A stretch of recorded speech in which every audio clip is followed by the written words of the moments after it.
Silicon city ಬೆಂಗಳೂರಿನಲ್ಲಿ ದಿನ ಬೆಳಗಾದ್ರೆ ಸಾಕು ಹತ್ತಾರು ಕಾಯಿಲೆಗಳು ಕಾಣಿಸಿಕತ್ತೆ. ಅದರಲ್ಲೂ ಕೂಡ ಮುಖ್ಯವಾಗಿ ಮಕ್ಕಳಲ್ಲಿ ಕ್ಯಾನ್ಸರ್ ಹೆಚ್ಚಳವಾಗ್ತಾ ಇದೆ.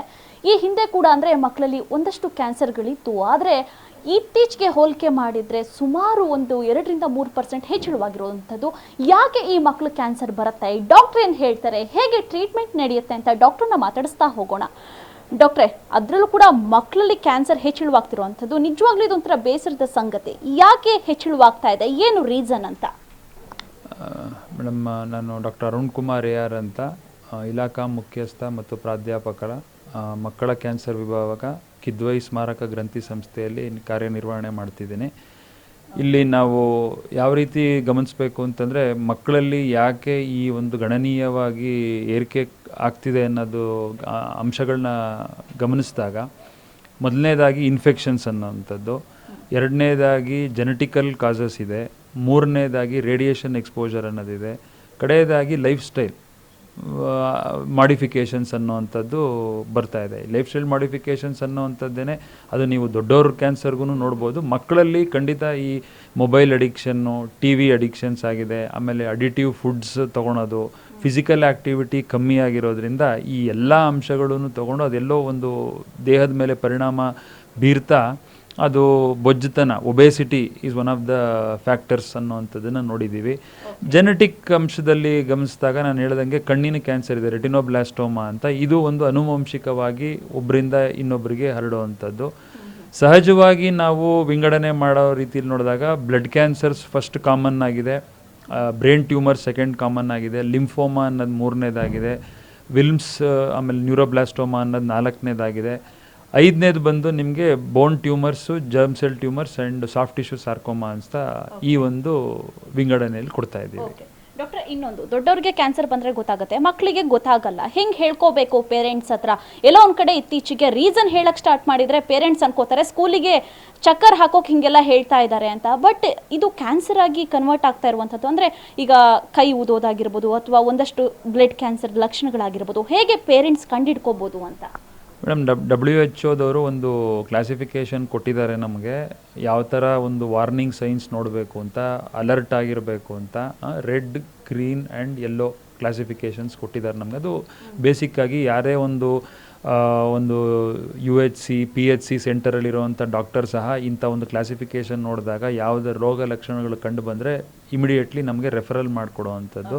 ಇಲ್ಲಿ ರಕ್ತದ ಕ್ಯಾನ್ಸರ್ಗೆ ಉದಾಹರಣೆ ತೊಗೊಂಡಾಗ ಏನಾಗುತ್ತೆ, ನಿಮಗೆ ಜ್ವರ, ಸುಸ್ತು, ಮೈಕೈ ನೋವು, ಕತ್ತುಗಂಟು, ಹೊಟ್ಟೆ ಉಬ್ಬರ, ಆಯಾಸ, ಊಟ ಕಮ್ಮಿ ಮಾಡೋದು, ಇಂಥದ್ದೆಲ್ಲ ಸಿಂಪ್ಟಮ್ಸ್ ಇರುತ್ತೆ. ಇದು ಬೇರೆ ವೈರಲ್ ಬ್ಯಾಕ್ಟೀರಿಯಲ್ ಇನ್ಫೆಕ್ಷನಲ್ಲಿ ಬಂದರೂ ಸಹ ಅದೇನಾಗುತ್ತೆ, ನಮಗೆ ರಕ್ತದ ಪರೀಕ್ಷೆ ಮಾಡಿ ನೋಡಿದಾಗೇ ಅದನ್ನು ಒಂದು ನಮಗೆ ಪೆಥಾಲಜಿಸ್ಟ್ ಕರೆಕ್ಟಾಗಿ ನೋಡಿ ಇಂಥ ಕಣಗಳು ಕ್ಯಾನ್ಸರ್ ಕಡೆ ತಿರುಗಿದೆ ಅನ್ನೋದು ಗೊತ್ತಾಗುತ್ತೆ. ಎರಡನೇದು, ಮೂಳೆ ಪರೀಕ್ಷೆ ಮಾಡಿದಾಗೂ ನಾವು ಅದರಲ್ಲಿ ಖಾತ್ರಿ ಮಾಡ್ಕೋಬೋದು ಇದನ್ನು ಬ್ಲಡ್ ಕ್ಯಾನ್ಸರೇ ಆಗಿದೆ ಮಗುಗೆ ಅಂತ. ಎರಡನೇದು, ಈ ಬ್ರೈನ್ ಟ್ಯೂಮರ್ಸ್ ಅಂತ ಬಂದಾಗ ಬೆಳಗಿನ ಜಾವ ತಲೆ ಸುತ್ತೋದು, ವಾಂತಿ ಬರೋದು, ಕಣ್ಣು ಮೊಬ್ಬರಾಗಿರೋವಂಥದ್ದು, ನಡಿಲಿಕ್ಕೆ ಸ್ವಲ್ಪ ವ್ಯತ್ಯಾಸ, ಕಾಲು ಸ್ಟೆಬಿಲಿಟಿ ಇಲ್ಲದೆ ಇರೋವಂಥದ್ದು.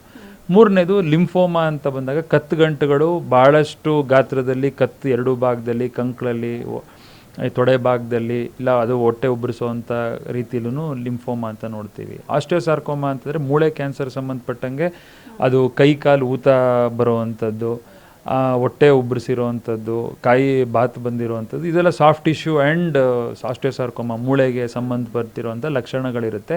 ಎಲ್ಲೂ ಗಾಬರಿ ಆಗುವಂಥದ್ದಂತಲ್ಲ, ಇದು ಕೆಲವೊಂದು ಬೇರೆ ರೀತಿ ಕಾಯಿಲೆಗಳಿಗೂ ಹೋಲಿಕೆಯಲ್ಲಿ ಇರುತ್ತಾದ್ರೂ ನೀವು ಇಂಥ ಚಿಕಿತ್ಸೆ ಕ್ಯಾನ್ಸರ್ ಹಾಸ್ಪಿಟ್ಲಿಗೆ ಬಂದು ಅದಕ್ಕೆ ಒಂದು ಬೋನ್ ಮ್ಯಾರೋ, FNAC ಮತ್ತು ಬಯಾಪ್ಸಿ ಅಂತ ಪ್ರೊಸೀಜರ್ಗಳು ಮಾಡಿದಾಗೇ ನಮಗದು ಕನ್ಫರ್ಮ್ ಆಗುತ್ತೆ ಇದು ಕ್ಯಾನ್ಸರಾ ಅಲ್ವಾ ಅಂತ. ಓಕೆ, ಇನ್ನೊಂದು ಕಡೆಯಲ್ಲಿ ಅಂದರೆ ಕ್ಯಾನ್ಸರ್ನ ಸಂಖ್ಯೆ ಎಷ್ಟು ಹೆಚ್ಚಳವಾಗ್ತಾ ಇದೆ ಅಂತ. ಅಂದರೆ ನಾರ್ಮಲ್ ಆಗಿ ಗೊತ್ತಾಯಿದೆ, ಕಿದ್ವಾಯಿಗೆ ಸಾಕಷ್ಟು ಜನ ಇಲ್ಲಿ ಬಂದು ಟ್ರೀಟ್ಮೆಂಟನ್ನು ತಗೋತಾರೆ. ಸರಾಸರಿಯಾಗಿ ಎಷ್ಟು ಏರಿಕೆ ಆಗಿದೆ ಅನ್ನುವಂಥದ್ದು? ಮೇಡಮ್, ನೀವು ಪ್ರಪಂಚದಾದ್ಯಂತ ನೋಡಿದ್ರೆ 4 ಲಕ್ಷ ಮಕ್ಕಳಿಗೆ ಕ್ಯಾನ್ಸರ್ ತುತ್ತಾಗ್ತಾ ಇದ್ದಾರೆ. 50,000 ಜನ ಭಾರತದಲ್ಲಿ ನೋಡ್ತಾ ಇದ್ದೀವಿ, 5,000 ಜನ ಕರ್ನಾಟಕದಲ್ಲಿದೆ. ಬೆಂಗಳೂರಲ್ಲೇ ಹತ್ತತ್ರ ಸುಮಾರಿಗೆ ಒಂದು 2,000 ಜನ ಪೇಷಂಟ್ಸ್ ಇದ್ದಾರೆ. ನಮ್ಮ ಒಂದು ಅಂಕಿಅಂಶಗಳು ನೋಡಿದ್ರೆ 3 ವರ್ಷದ ಹಿಂದೆ 500 ಇತ್ತು, ಆಮೇಲೆ 600, ಹೋದ ವರ್ಷ 700 ಸಂಖ್ಯೆಗೆ ಅದು ಏರಿಕೆ ಗಣನೀಯವಾಗಿ ಕಂಡಿರುವಂಥ ಅಂಶ ಇಲ್ಲಿ ಕಂಡುಬರುತ್ತೆ. ಕೊನೆಯದಾಗಿ ಡಾಕ್ಟ್ರೆ, ಎಲ್ಲೋ ಒಂದು ಕಡೆ ಮಕ್ಕಳ ಲೈಫ್ ಸ್ಟೈಲು ಕ್ಯಾನ್ಸರ್ಗೆ ಕಾರಣವಾಗ್ತಾ ಇದೆಯಾ ಏನು ಅಂತದ್ದು? ಯಾಕಂದರೆ ಪೇರೆಂಟ್ಸ್ಗಳು ಮಕ್ಕಳು ಸುಮ್ಮನಿರಲಿ ಅಂತ ಒಂದು ಕಡೆಯಲ್ಲಿ ಮೊಬೈಲ್ ಕೊಡ್ತಾರೆ, ಇನ್ನೊಂದು ಕಡೆಯಲ್ಲಿ ಸ್ನ್ಯಾಕ್ಸ್ ಆಗಿರ್ಬೋದು, ಈ ರೀತಿ ಅಂದರೆ ಫಾಸ್ಟ್ ಫುಡ್ಗಳನ್ನ ಕೊಡ್ತಾರೆ, ಸುಮ್ಮನಾಗಲಿ ಮಕ್ಕಳು ಅನ್ನುವಂಥದ್ದು. ಎಲ್ಲೋ ಒಂದು ಲೈಫ್ ಸ್ಟೈಲ್ ಕೂಡ ಕ್ಯಾನ್ಸರ್ಗೆ ಕಾರಣವಾಗಿದೆಯಾ ಏನು ಅಂತ? ಖಂಡಿತ ಲೈಫ್ ಸ್ಟೈಲ್ ಡಿಸೀಸಸ್ ಅನ್ನೋವಂಥದ್ದೇ ಇದೊಂದು ನಾನ್ ಕಮ್ಯುನಿಕಬಲ್ ಡಿಸೀಸ್ ಅಂತ ಕ್ಯಾಟಗರೈಸ್ ಮಾಡ್ತೀವಿ ಕ್ಯಾನ್ಸರ್ನ. ಸೊ ಖಂಡಿತ ಇಲ್ಲಿ ಇವತ್ತು ಜೀವನ ಶೈಲಿ ಯಾವ ರೀತಿ ಬದಲಾವಣೆ ಆಗಿರೋಂಥದ್ದನ್ನು ನೀವೆಲ್ಲರೂ ಗಮನಿಸಿದ್ದೀರಾ. ತಂದೆ ತಾಯಿ ಇಬ್ಬರೂ ಕೆಲಸ ಮಾಡೋ ಒಂದು ಹಂತದಲ್ಲಿದ್ದಾರೆ. ಸೊ ಅವ್ರಿಗೆ ಬೇಗ ಬೇಗ ಊಟ ತಿಂಡಿ ರೆಡಿ ಮಾಡಬೇಕು, ರೆಡಿಮೇಡ್ ಪ್ಯಾಕ್ಡ್ ಫುಡ್ಸ್ನ ಜಾಸ್ತಿ ಯೂಸ್ ಮಾಡ್ತಿದ್ದಾರೆ. ಆದರೆ ಪ್ರಿಸರ್ವೇಟಿವ್ಸ್ ಅನ್ನೋವಂಥದ್ದು ಇರುತ್ತೆ.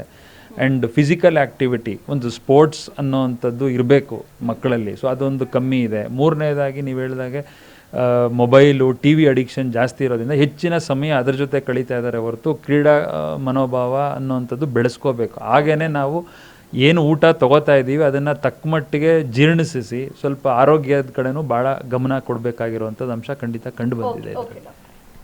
ನೋಡಿದ್ರಲ್ಲ, ಇದಿಷ್ಟು ಡಾಕ್ಟರ್ ಹೇಳ್ತಿರುವಂತಹ ಮಾತು. ಅಂದರೆ ಇತ್ತೀಚೆಗೆ ಮಕ್ಕಳ ಲೈಫ್ ಸ್ಟೈಲ್ಗಳು ಕೂಡ ಕ್ಯಾನ್ಸರ್ಗೆ ಕಾರಣವಾಗ್ತಾ ಇದೆ. ಹಾಗಾಗಿ ಮಕ್ಕಳಲ್ಲಿ ಏನಾದರೂ ಒಂದಷ್ಟು ಲಕ್ಷಣಗಳು ಕಂಡು ಬಂದರೆ ದಯವಿಟ್ಟು ನಿಮ್ಮ ಪಕ್ಕದಲ್ಲಿರುವಂತಹ ಹಾಸ್ಪಿಟ್ಲು ಅಥವಾ ಕ್ಯಾನ್ಸರ್ಗೆ ಫೇಮಸ್ ಆಗಿರುವಂತಹ ಕಿದ್ವಾಯಿ ಹಾಸ್ಪಿಟ್ಲು ಬಂದು, ಅಂದರೆ ಮಕ್ಕಳಲ್ಲಿ ಕ್ಯಾನ್ಸರ್ ಇರುತ್ತೆ ಅನ್ನುವಂಥದ್ದಲ್ಲ, ಎಲ್ಲಾದರೂ ಇದ್ದರೆ ಯಾವ ರೀತಿ ಪರಿಹಾರವನ್ನು ಮಾಡ್ಕೋಬೋದು. ಯಾಕಂದರೆ ಈಗಾಗಲೇ ಎಲ್ಲ ರೀತಿಯಾದಂಥ ಕೀಮೋ ಆಗಿರ್ಬೋದು, ರೇಡಿಯೇಷನ್ಗಳಾಗಿರ್ಬೋದು, ಎಲ್ಲ ಟ್ರೀಟ್ಮೆಂಟ್ಗಳು ಕೂಡ ಇರುತ್ತೆ. ಹಾಗಾಗಿ ನೀವು ಬಂದು ಟೆಸ್ಟನ್ನು ಮಾಡಿಸಿ, ಮಕ್ಕಳಲ್ಲಿ ಈ ರೀತಿ ಲಕ್ಷಣಗಳು ಕಂಡು ಬಂದರೆ ಎಚ್ಚೆತ್ತುಕೊಳ್ಳಿ ಅನ್ನೋದೇ ಪವರ್ ಟಿವಿ ಆಶಯ. ಕ್ಯಾಮರಾ ಪರ್ಸನ್ ವೆಂಕಟೇಶ್ ಜೊತೆ ವರ್ಷಿತಾ ತಾಕಿರಿ, ಪವರ್ ಟಿವಿ, ಬೆಂಗಳೂರು.